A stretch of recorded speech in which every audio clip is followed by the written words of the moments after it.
And let me share. I didn't do this the right way. Just one second here. Is that an Uh, eagle? Is that an eagle shirt you're wearing? it is, yes. Yes, it is. It's an old one. It doesn't have the eagle on the shoulder, but it says eagles right here. So, yes. Thank you for noticing, Bess. Rabbi, I hate to tell you, but I'm not rooting for the Eagles. I understand that, Jules. I understand. Totally NFC East teams, there's no way I would root for the Commanders, Giants, and certainly not the Cowboys. Never root for another NFC East team in the Super Bowl. But my daughter-in-law, who's married to a Giants fan, is going to be watching the Super Bowl with him and his family, and they are going to be rooting uh, very vocally against the Eagles, and she's going to do her best to put up a fight against them. But here we go. Let me share my screen here, and here we are. Okay. All right. Okay. So we left off. Here at the red S. Baruch atah Adonai Eloheinu melech haolam shekidshanu b'mitzvotav v'tzivanu la'asok b'divrei Torah. So we're still in the midst of a discussion about animals. Can you sell large beasts to Gentiles, whether it's knowing whether you certainly can't sell it to them if you know that it's going to be used for idol worship. But what about if it's going to violate Shabbat? Or not. So that's the discussion we were doing. You don't want to, even your animal that's owned by a Jew that has had the privilege of resting on Shabbat, you're not supposed to sell it to a Gentile who you know is going to, just a second here, two people coming in. Okay, there we go. Once an animal, a beast of burden, who's owned by a Jew, has had the privilege of resting on Shabbat, you're not supposed to sell that animal if you know it's going to be working on Shabbat. So, but there's a dispute.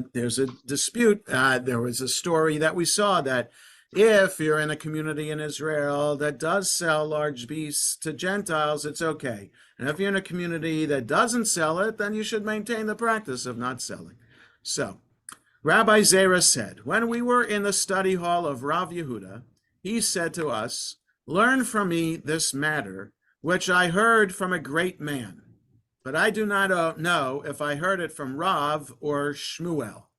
Now, so it's interesting. Remember, this is oral tradition being passed down. There's oral tradition from the time of the Mishnah, and then there's the oral, and then the Mishnah is edited, so it's in written form. But then the oral tradition continues from Mishnah to when the Gemara is edited. So Rav and Shmuel are colleagues from the transition generation between Mishnah and Gemara. So when oral tradition gets passed down, you might forget who the author is of the who the source is of the teaching. So it's not unusual to have something like this. It's a great man, but I don't remember if it's Rav or Shmuel. But they lived at the same time. The status of a large beast is like that of small livestock with regard to a spasm. That is, the symptoms of vitality required at the time of slaughtering. Okay, so we're going off on a tangent about livestock and what if any are the elements that might make an animal not fit for slaughter. So what about if it's having a spasm? Does that disqualify it? Does it make it enough of a blemish of some kind? It might not be a physical blemish, but there's something wrong with it. So then it's not qualified to slaughter either for human consumption and also then for sacrifice in the temple. Rabbi Zera continued, when I came to the city of Korkoneia, I found Rav Chia. We'll get to the back. Let's look. Where is? I just want to see where Korkoneia. The actual name of this city was probably the fort of the city Konya. It was apparently located near the city of Sura. So either on the Tigris or the Euphrates River in Babylonia. I don't remember which river Sura is on. When I came to the city of Korkoneia, I found Rav Chia bar Ashi sitting and saying in the name of Shmuel, the status of a large beast is like that of small livestock with regard to a spasm. I said to myself, one can conclude from here that this was stated in the name of Shmuel. When I came to Surah, I found Rabbah bar Yirmiyah sitting and saying in the name of Rav, the status of a large beast is like that of a small livestock with regard to a spasm. I said to myself, one can conclude from here that this was stated in the name of Rav, and it was also stated in the name of Shmuel. So both Rav and Shmuel said that when it comes to a spasm, small livestock and large livestock are the same. When I ascended to there, that means when I went to Eretz Yisrael, I found Rav Asi sitting and saying that Rav Chama bar Guria says in the name of Rav, the status of a large beast is like that of small livestock with regard to a spasm. I said to him, and doesn't the master hold that the master who is responsible for dissemination of this halacha is Rabbah bar Yirmiyah? Why don't you attribute the statement to him? Rav Asi said to me, black pot, a term of endearment for a scholar who works hard studying Torah. So it was referred to as black pot. Okay, I'm not so sure. A black pot sounds like a term of endearment, but I guess it's black from being in the fire for so long, and the fire of study of Torah. From me and from you, this halacha may be concluded. In other words, our two statements should be combined to form one accurate attribution of the halacha. The Gemara notes that, in fact, this ruling was also stated. Rabbi Zera says that Rav Asi says, that Rabbah bar Yirmiyah says, that Rav Chama bar Guria says, that Rav says, the status of a large beast is like that of small livestock with regard to a spasm. So we have this whole discussion just to figure out who's the author of this teaching. And it's very important to the rabbis to have the right source. Plagiarism for the rabbis would be a grave sin, a grave transgression, and so they wanted to be sure to avoid that by ensuring that they had the proper attribution all the time. And it's much more difficult when the source is passed down orally to ensure correct attribution. So they'll go to great extremes, as this story is pointing out. The story is not necessarily about the spasm. That's just the means to the end, which is teaching about going to great lengths to ensure proper attribution. Okay. Yes, Bess. I have a sidebar. Yeah. What's the difference, or is there any difference between Rav, Rabbi, Rabbah? Oh, so usually rabbi is a term that is set aside for rabbis of the land of Israel, and rabbis of Babylonia are just called Rav. Rabbah or Rava just happens to be the name of two rabbis in Babylonia. So in English, I'm calling them all rabbis. But in Hebrew, in Talmudic terms, any rabbi who's called Rabbi is, that's because they had their ordination in the land of Israel, which is the highest form of ordination. Outside the land of Israel, it's just Rav. Okay, and we maintain that today. Well, though, actually, I'm not sure about that.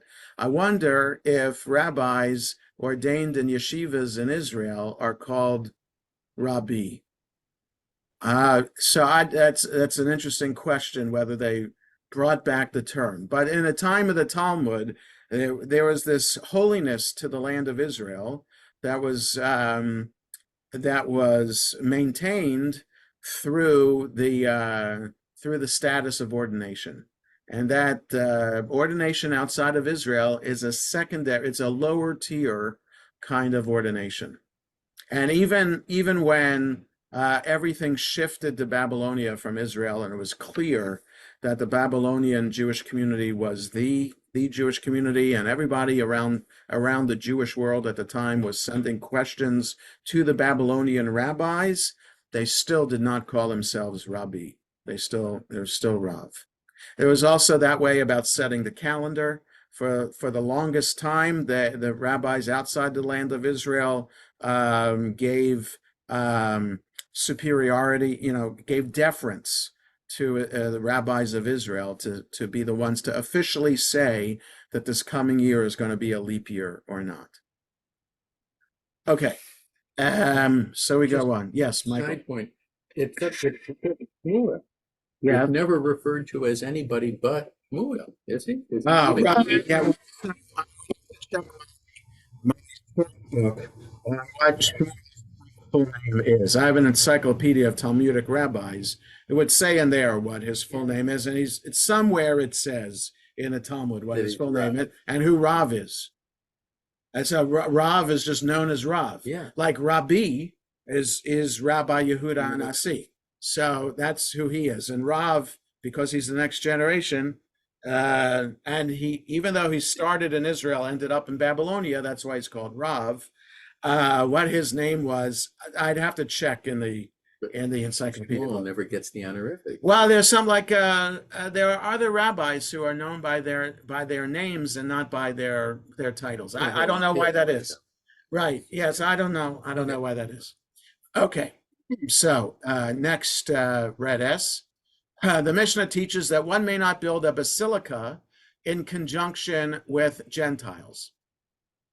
Rabba Bar, that's right. So the Mishnah was talking about building buildings. Like if you're an architect or a builder, can you be hired out by Gentiles to build their houses of worship for them? So Rabba Bar Chana says that Rabbi Yochanan says there are three types of basilicas: those of kings, and those of bathhouses, and those of storehouses. Rava says two of these types are permitted as they are not used for inflicting the death penalty, and one is prohibited. A mnemonic device for this ruling that the Basilica of Kings is prohibited is the verse, to bind their kings with chains. La'asor machehem bezikim. It's the end of Psalm 149, which is in the morning service every day. So a basilica for kings. So now it's interesting to what exactly is a basilica then? And I wonder if we go back a couple of pages where the Mishnah was to see if it explains. Courthouse building. Where did you see that? Can't tell you what page it's on. Okay. There's a basilica. One may not build for Gentiles a structure that's used as court of law. So what it says here, basilica. Okay. So we think of a basilica in the Catholic Church as some kind of shrine like that. I don't know if it's used for prayer or not. But here, in Roman times, a basilica is if the court of law would be meeting there, and maybe in the bathhouse or the storehouse, there could be court could be in session. But it's so bathhouse and storehouse usually not. So it's okay to build that. So a death penalty wouldn't be meted out from a bathhouse or a storehouse, but it would be from the king. So that's why you can't build a basilica for a king. And there are those who, go ahead. I have a definition. I looked up basilica, and it says it gives the court of law, Roman court of law, public assemblies, but it also says a building similar to a Roman basilica used as a Christian church. Right. So that's what I'm saying. That basilica in the Catholic world has religious overtones to it. So yeah. So whether it's a church, I don't know what the difference between a basilica and a cathedral is, but that that doesn't matter. But they look the same from the outside. But maybe the cathedral is the official seat Bishop. of that particular parish. Or bishop or something. Right. I don't know. Right. So. Jesse probably Okay. knows. So, Oh, it's a style of architecture. and there are those who say that this is what Rava says. All these types of basilica are permitted. The Gemara asks, how can it be permitted to build any type of basilica? But didn't we learn in the Mishnah one may not build with them a basilica, a tribunal, a stadium, or a platform? The Gemara answers, say that the Mishnah means the following: one may not build in conjunction with Gentiles a basilica of a tribunal, or of a stadium, or of a platform. But it is permitted to build a basilica that is not used for sentencing and inflicting the death penalty. So the key is what the building is being used for. If it's going to inflict the death penalty, then Jews should not be involved in that kind of building. All right, so it gets to a bigger question about the kind of business that Jews should be in today. We're like the Jews who were the Jews who were fur trappers, right? In the North, in the American North, or in Canada. There are a lot of Jews who are in the fur trade. Is that permissible to do? I mean, to kill animals in that way. Is it permissible for a Jew to sell guns, right? To own a gun shop? Is it permissible for a Jew to be liquor? During the time of Prohibition, that's how Bronfman made his fortune. Was that legal? Was that moral? Well, it wasn't legal, and but now it is It legal. was in Canada. But yeah. That's So the is it moral, Jewishly moral, to do that because you are involved in perhaps making people sick and making people or helping people with maintain their addiction? So I'm just saying it's a question. Clearly, Jews were involved in it. And those Jews involved in it were Jews in the mafia, Meyer Lansky, and they contributed. They were philanthropists. So it's an interesting question, which I don't have the answer to, but it's a question that here is in the Gemara as well. You're involved. Can you be involved in something that you know is going to be used for the death penalty? And the Gemara says no. Yep. Historical tidbit. Jews were very much involved in the liquor business in Europe, in Eastern Europe particularly, because wine and beer is one thing. Because if you were at the innkeeping business, right. If you were traveling and you wanted to stay somewhere, we talked about this before. Yes. So Jews definitely were involved in that business. And, right. But there might be a difference between wine and beer and then harder. They did the hard stuff. I mean, slip of it. The hard stuff was Jewish. Okay. Bronfman, drinking Bronfman. Yeah, so I know that. So I'm just saying in the in rabbinic times and early Middle Ages. Yeah. So again, it's a slippery slope. Mm-hmm. It's a slippery slope. Okay. Apropos the above discussion, the Gemara relates incidents involving sages who were sentenced by the ruling authorities. The sages taught, when Rabbi Eliezer was arrested and charged with heresy by the authorities, let's just see the note here. Rabbi Eliezer was arrested and charged with heresy. Some commentaries explain that Rabbi Eliezer was arrested by heretics. Others maintain that he was arrested by the Romans and charged with engaging in heresy, that is, Christianity. If so, it's understandable why Rabbi Eliezer was so upset by the accusations, notwithstanding their falsehoods. Right. So the question is, what's the heresy that Rabbi Eliezer was charged with? But nonetheless, the authorities charged him. They brought him up to a tribunal to be judged. A certain judicial officer said to him, Why should an elder like you engage in these frivolous matters of heresy? Rabbi Eliezer said to him, the judge is trusted by me to rule correctly. That officer thought that Rabbi Eliezer was speaking about him, but in fact he said this only in reference to his Father in heaven. So in other words, the judge that Rabbi Eliezer is saying is with a capital J here in the translation. And in the Hebrew, it's Hadayan. So the Dayan, the judge, right? Rosh Hashanah is Yom Hadin, the day of judgment, and we're picturing God as the judge with a capital J. So Eliezer, maybe he's referring to the Roman judge with a small j, but perhaps he's referring to God, the ultimate judge, and it's really God who's going to decide Rabbi Eliezer's fate, not this human court. Rabbi Eliezer meant that he accepted God's judgment. That is, if he was charged, he must have sinned to God in some manner. The officer said to him, since you put your trust in me, you are acquitted. You are exempt. When Rabbi Eliezer came home, his students entered to console him for being accused of heresy, which he took as a sign of sin, and he did not accept their words of consolation.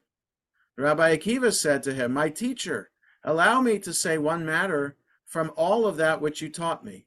Rabbi Eliezer said to him, speak. Rabbi Akiva said to him, my teacher, perhaps some statement of heresy came before you, and you derive pleasure from it, and because of this you are held responsible by heaven. Rabbi Eliezer said to him, Akiva, you are right, as you have reminded me that once I was walking in the upper marketplace of Tzipori, and I found a man who was one of the students of Jesus the Nazarene, and his name was Yaakov of Kfar Sechania. He said to me, it is written in your Torah, you shall not bring the payment to a prostitute or the price of a dog into the house of the Lord your God. What is the halacha? Is it permitted to make from the payment to a prostitute for services rendered a bathroom for a high priest in the temple? And I said nothing to him in response. He said to me, Jesus the Nazarene taught me the following. It is permitted, as derived from the verse, for of the payment to a prostitute she has gathered them, and to the payment to a prostitute they shall return. Since the coins came from a place of filth, let them go to a place of filth and be used to build a bathroom. And I derived pleasure from the statement, and due to this, I was arrested for heresy by the authorities because I transgressed that which is written in the Torah, remove your way far from her, and do not come near the entrance of her house. Remove your way far from her, this is a reference to heresy. And do not come near the entrance of her house, this is a reference to the ruling authority. The Gemara notes, and there are those who say a different interpretation. Remove your way far from her, this is a reference to heresy and the ruling authority. And do not come near the entrance of her house, this is a reference to a prostitute. And how much distance must one maintain from a prostitute? Rav Chisda said 4 cubits. I want to keep on going because I want to comment on this Jesus of Nazarene. With regard to the derivation of the verse by Jesus the Nazarene, the Gemara asks, and what do the sages derive from this phrase, payment to a prostitute? The Gemara answers, they explain it in accordance with the opinion of Rav Chisda. As Rav Chisda says, any prostitute who hires herself out to others for money will become so attached to this practice that ultimately, when others no longer wish to hire her, she will hire others to engage in intercourse with her. As it is stated, and in that you gave payment, and no payment is given to you, therefore you are contrary.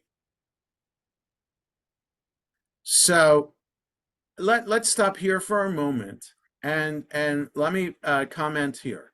So this is one of a few times in the Gemara where Jesus, the actual Jesus, is quoted, and a teaching of Jesus is quoted.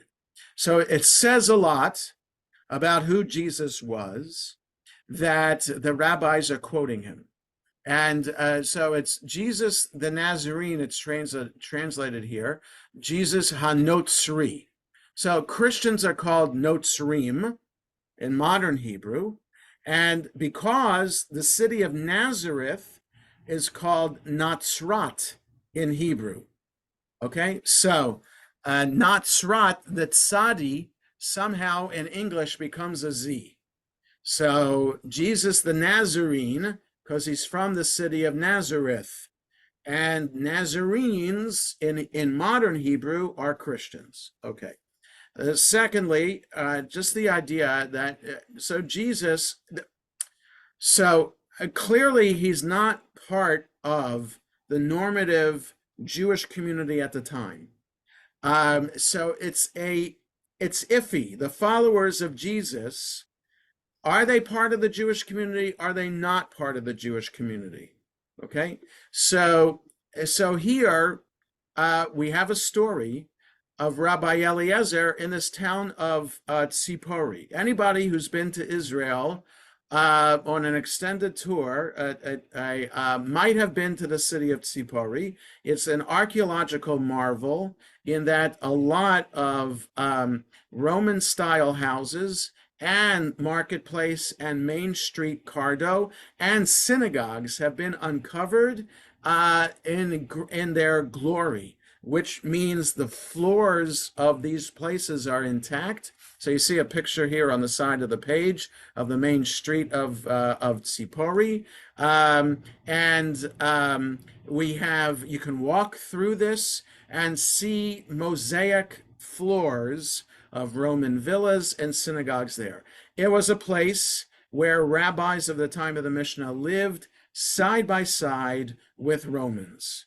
Okay, it was a mixed town, and both were influenced by each other, right? So Roman culture had an influence on synagogues. So there's signs of the zodiac on the floors of the synagogues there in Tzipori, beautiful, and other beautiful images in the mosaic. That's part of the Cardo, the central square. Unbelievable stuff there that you see. So it's natural, all kinds of people are going to be there. So lots of Jews lived in Tzipori, and then not so Jews. That's it. That is Jews who followed Jesus.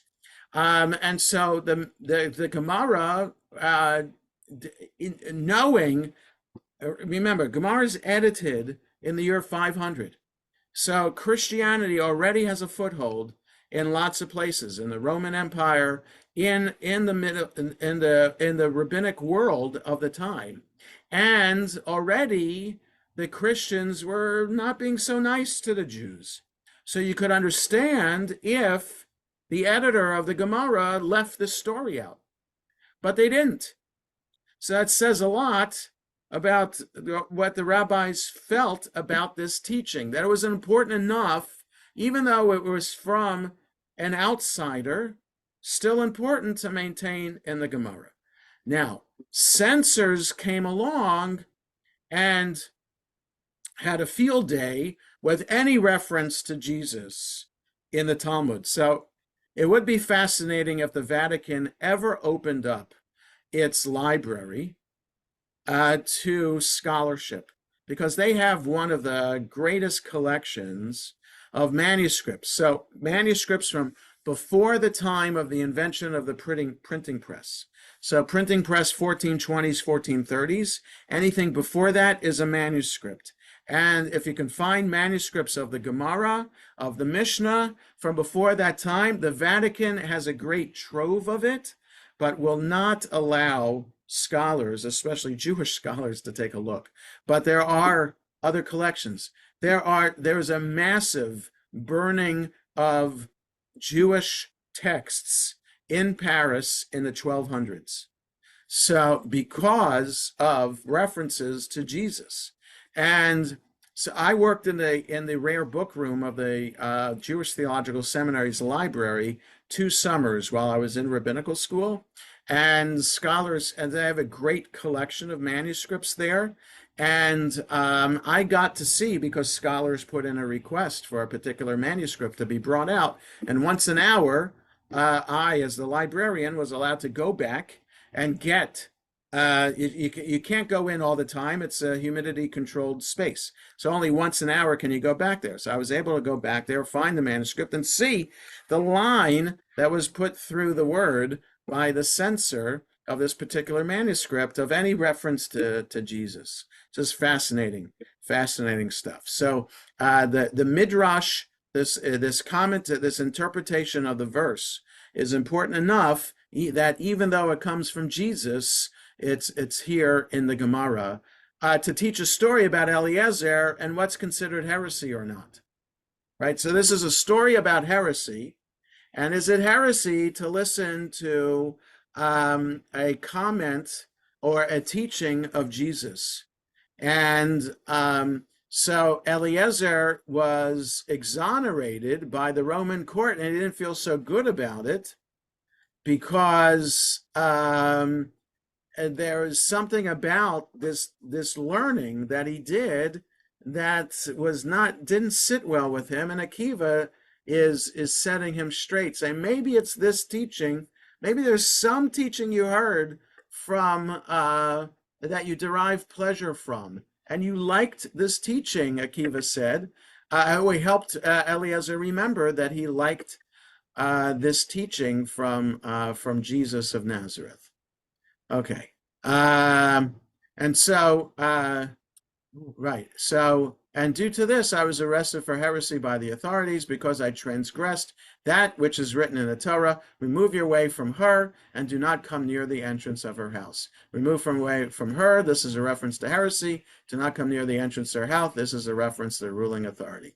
Right. So I didn't maintain a distance enough for that. Now I wonder, this is the same Rabbi Eliezer who's in the story about that's found in the tractate Baba Metzia about claiming to have access, claiming that his particular interpretation of whether a particular oven and how it's built contracted ritual purity or not. And he was very stubborn about his understanding of that. So I wonder, just in understanding Rabbi Eliezer, thinking about maybe he allowed himself to listen to a teaching of Jesus, and he allowed himself to be a little bit liberal and open-minded. He learned his lesson from this story and became more machmir, as they said say in Hebrew, more strident in his position, which leading to that story about the oven, insisting that he's right and calling forth miracles to happen on his behalf. Even God, a voice from God saying that Eliezer is right. So it just that's who this Eliezer is. Okay. Yeah, with regard to the derivation of the verse by Jesus the Nazarene, the Gemara asks, and what do the sages derive from this phrase, payment to a prostitute? The Gemara answers, they explain it in accordance with the opinion of Rav Chisda. As Rav Chisda says, any prostitute who hires herself out to others for money will become so attached to this practice that ultimately, when others no longer wish to hire her, she'll hire others to engage in intercourse with her. Okay, this is how the rabbis understand this verse, and the other that we brought was how the followers of Jesus understood the verse. Okay, so no yes, questions? No yes, questions? Okay, I have two questions. First, at the time Rabbi Eliezer listening to Jesus, was Jesus saying anything heretical? No, there wasn't anything heretical yet. And okay, Eliezer, we have to remember, Eliezer is living about 100 years after Jesus.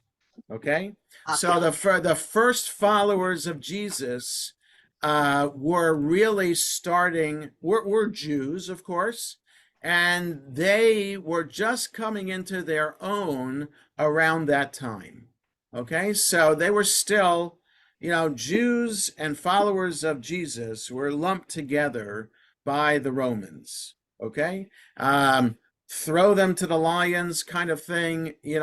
That's so the first followers of Jesus were these Jews, and it's so here there's a personality here. This Yaakov of Kfar Sechania is who Eliezer is listening to in the marketplace of Tzipori, who's a follower of Jesus. So there's the personality, even if one identifies that Jesus mentioned here with the founder of Christianity, the identity of this student remains unclear. Christian texts mention at least 3 individuals called Yaakov who were students or apostles of Jesus of Nazareth. Since they are identified by the names of their fathers, not their place of residence, it's impossible to ascertain which one is the disciple referred to here. Okay, do we have to really put this person in history to say that it's an actual person? Don't know. And Sechania, I wonder if that's Sachna, which is, if those of us who've been to Israel, there's a park in northern Israel called Sachna, beautiful waterfalls and natural pools to go to. So I wonder if that's the same village. But anyway, who it was, it's 100 years. Eliezer's living about 100 years after Jesus. And it's, like I said, it's just these people are starting to put together a movement. And the books that we know as the Gospels of the Christian Bible were starting to be edited and come into formation around this time. I'm not a Christian Bible scholar, but I know that the 4 Gospels, the earliest of them was 50 years after Jesus. Okay, even though they claim to have been from the time of Jesus, the earliest is from 50 years after. So they're just starting to come, and then that's when the Amida, the form of the liturgy, was coming into place around that time as well. And these followers of Jesus, these members of the Jewish community, were different. They weren't necessarily following rabbinic perspective. They preferred to follow their Jesus teaching perspective. And the rabbis saw that as a threat to rabbinic authority. So they included a prayer in the Amida, Velaminim. To the sectarians, there shouldn't be any hope. So they tried to, by having this prayer that they said that everybody needed to recite 3 times a day, they were pushing these Jews who were followers of Jesus out of the community, and slowly then ascribing to them the term of heretics. All right, so it was this transition time. You have more questions, Bess? Yes, it was very quick, but it seems that the prostitute was giving money to pay for the bathroom for the high priest. Money from the prostitute was being used for the bathroom for the high priest. Yes. So it's used for... She somehow, there was money that came from illicit activity, was used as a bathroom. But that's the thing, it's a bathroom, it's nothing holier, and there's nothing holy about it. I think Eliezer's problem, and he says nothing to him in response. Right. It's funny. It's a joke. It could be. It could be sort of a dirty joke kind of thing. Right. But maybe you're kind of making fun of the high priest. Well, that's right. The midrash is the Jesus follower midrash is saying that something about the high priest and that his bathroom is from a prostitute, which means something about the high priest too. So Eliezer's problem here is that he's not arguing. How dare you criticize the high priest? And even his bathroom would be holy, and he didn't say anything. Okay, so a couple more paragraphs here. The Gemara comments, and Rav Chisda, who stated above that the Torah requires one to maintain a distance of 4 cubits from the prostitute, disagrees with the opinion of Rabbi Padat. As Rabbi Padat says, the Torah prohibited only intimacy that involves engaging in prohibited sexual relations. As it is stated, none of you shall approach to any that is near of kin to him to uncover their nakedness. The prohibition against intimacy in the Torah applies exclusively to sexual intercourse, and all other kinds of intimacy that do not include an actual intercourse are not included in the prohibition. So Padat says it's allowed to be close with a prostitute, just not naked with a prostitute. The Gemara relates, when Ula would come from the study hall, he would kiss his sisters on their hands, and some say on their chests.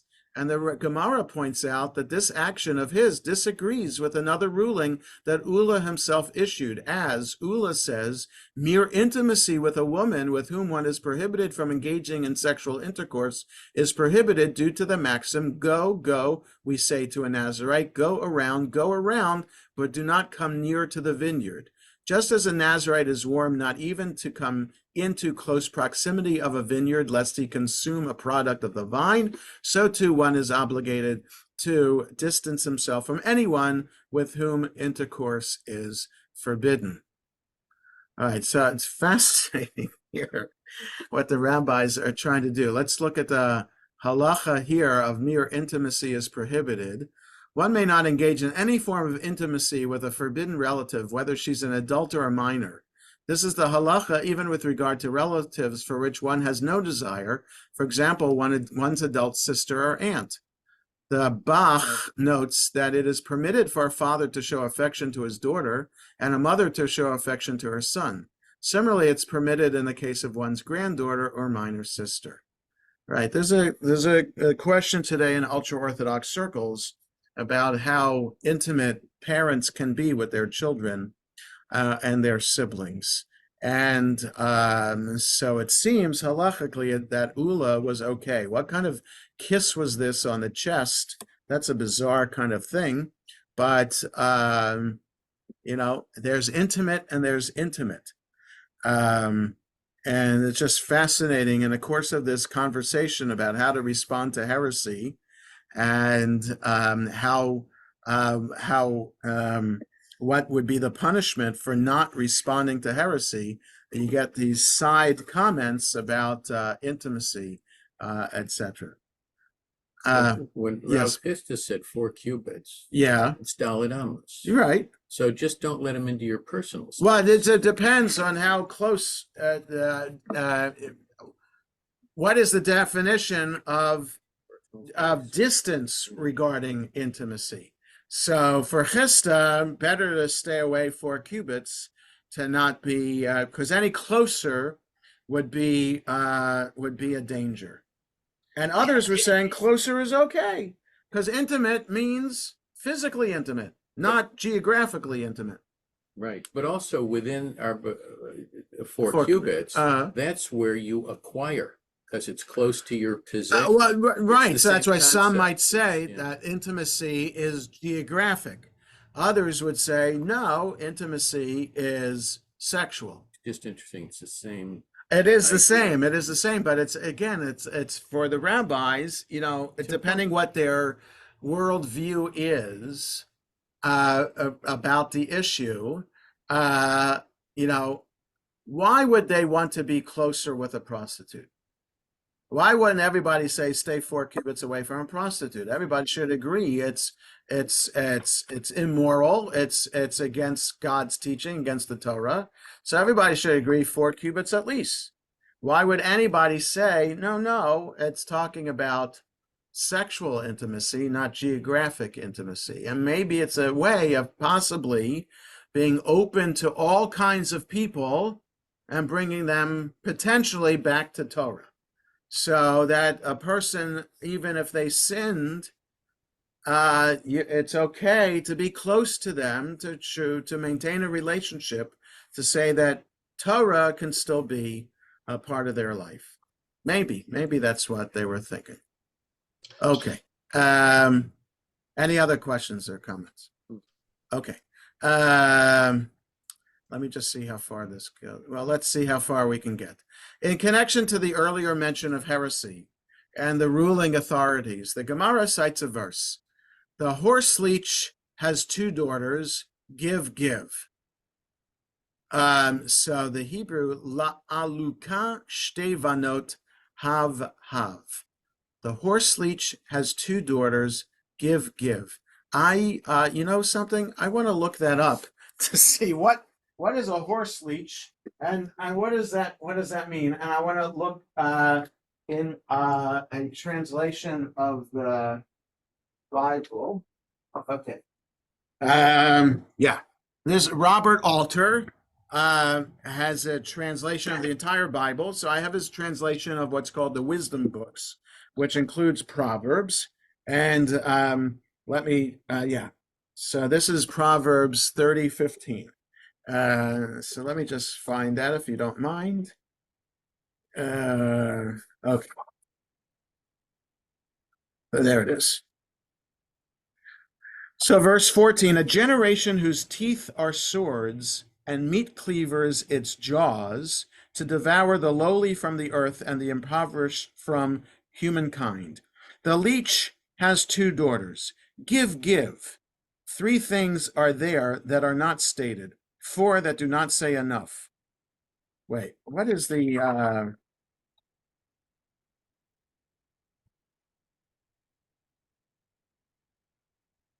I'm going back to see what the context is. Verse 3, I have not learned wisdom, nor the knowledge of the holy ones do I know. Who has gone up to the heavens and come down? Who has scooped up the wind in his palms? Who has wrapped up the waters in a cloak? Who has raised up all the ends of the earth? What is his name, or the name of his son, that you should know?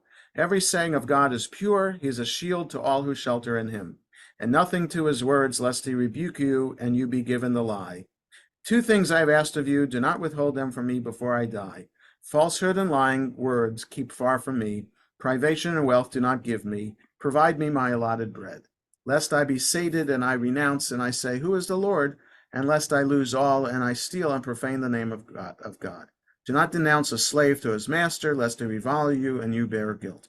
A generation that reviles its father and its mother, it does not bless. A generation that is pure in its eyes, though it has not been washed of his filth. A generation how haughty its eyes, and its eyelids how arrogant. A generation whose teeth are swords, and meat cleavers its jaws, to devour the lowly from the earth, and the impoverished from the humankind. The leech has two daughters, give, give. Okay. The leech has two daughters. Robert Alter has a comment. This succinct aphorism is restricted to a single verset.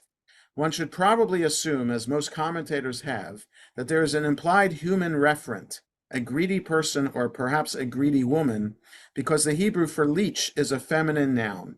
Some interpreters see the two daughters as a reference to the two suckers of the leech. So I guess it's a metaphor for a kind of person. The leech wants to keep on sucking away from people. So the leech has two daughters, give, give. What is meant by give, give? Mar Ukva says this is the voice of the two daughters who cry out from Gehenna, the Jewish idea of hell, due to their suffering. And they are the ones who say in this world, give, give, demanding dues and complete allegiance. And who are they? They are heresy and the ruling authority. There are those who say, the Rav Chisda says, the Mar Ukva says, the voice of Gehenna cries out and says, bring me two daughters who cry and say in this world, give, give. So the metaphor then of the two, the leech has two daughters, give, give, is heresy and the ruling authority. They keep sucking from you, and are only bad. Let's stop here for today. We'll continue this interesting midrash about heresy and the authorities next time. So again, we meet just a second here. Stop share. We meet again in 2 weeks from today. 2 weeks from today. Okay. Have a good rest of the day, everybody. Go teams. Yeah. Teams, Go Eagles. plural. Go Eagles.